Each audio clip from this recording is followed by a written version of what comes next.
Welcome to Time for Tots. Our story today is The Magical Snow Garden by Tracey Corderoy. Far away, where snowflakes twinkled, lived a little penguin named Wellington. There he is. Wellington loved his snowy world, sliding down hills, digging for treasure, and sharing books with his very best friend. "Rosemary, look at this garden," he cried. "It's amazing. Let's grow one just like it." And there's a picture of a beautiful garden with all the flowers and green and all the different colors. "Percy," called Wellington, "I'm going to grow a garden." "Oh, Wellington," chuckled Percy, "that's impossible. We don't grow things, we fish." "I wanted to fly once," Ivan explained, "but penguins can't fly. And flowers can't grow in the snow. It's just too cold." "But Ivan," said Wellington, "how will we know unless we try?" Wellington's books all said the same thing. To grow flowers, he needed seeds. But there weren't any seeds in their snowy white world. Not one.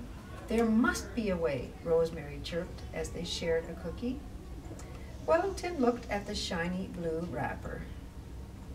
With a fold here and there, it was just like a tulip, cried Wellington. "I can make a garden instead." So Wellington filled his biggest net with things to make his garden, and there's his net. He's got wrappers and buttons and pieces of Ivan's old clocks and pearly white seashells that Rosemary had given him. For days, Wellington raced around, folding and twirling, glittering and gluing, digging and planting, until, ta-da! Now all of the wrappers were beautiful flowers, and the buttons were bright bumblebees. Clockwork trees dotted the hills, sprinkled with soft white snow. Look at his garden. Look at how colorful it is. It's just beautiful. "Look," Percy pointed. "Wow," Mabel gasped. "He's done it," Ivan smiled. "Wellington's made a magical snow garden," they cried. But the garden had no wall to keep out the wind, and that very night a storm blew in. It whipped and whirled and roared. Whoosh! And there goes Wellington's garden. It's all blown away. Every last petal. There's a little feather yet and a couple things lying on top of the snow. "It's okay," said Mabel. "You tried your best." They brought him warm milk and cookies, but Wellington shook his head. "No thanks," he sighed. Then he heard a flutter of wings, and Rosemary dropped something in his lap. Slowly, Wellington smoothed out the shiny blue wrapper. Then he folded it just so. "The first tulip for my next garden," Wellington decided. This time, Wellington's friends helped to make his wonderful new garden. Percy built a wall to keep out the wind. Mabel made a beautiful fountain, and Ivan's trees had clockwork birds that sang.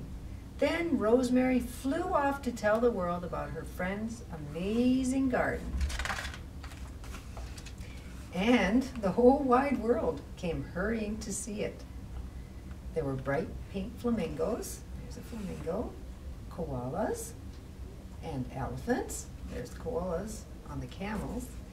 And elephants with trumpeting trunks. There were zebras, giraffes, and bouncing kangaroos. "Wow," Wellington gasped.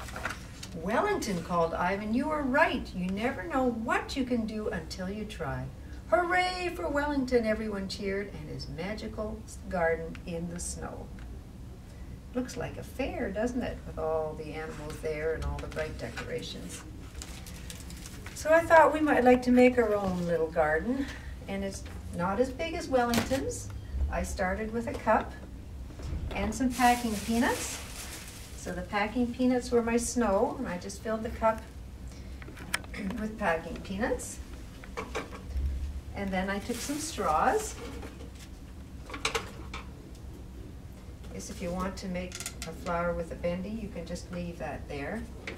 So, and if you have scissors with fancy edges, this one is zigzag or something, you can use that to cut out something fancy for your decorations, or if you just have plain scissors, like I did here, you can just cut a few little snips so it's all jagged. And then I just glued some things together. Now I have a little fold in mine so that I have a front and a back side. I guess I should put it on the end here. And then you can just stick it in your snow garden. And for mine, I used all different kinds of things. I had some wallpaper tape, some shiny wallpaper tape, and you can cut that in a shape. In mine, in this one, I just folded it over and stuck it together.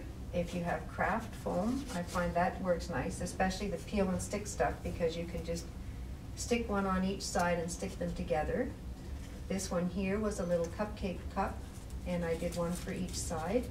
And then I had some little bits of green, and I put that on for leaves. So there I have a very colorful garden. Have fun making a garden.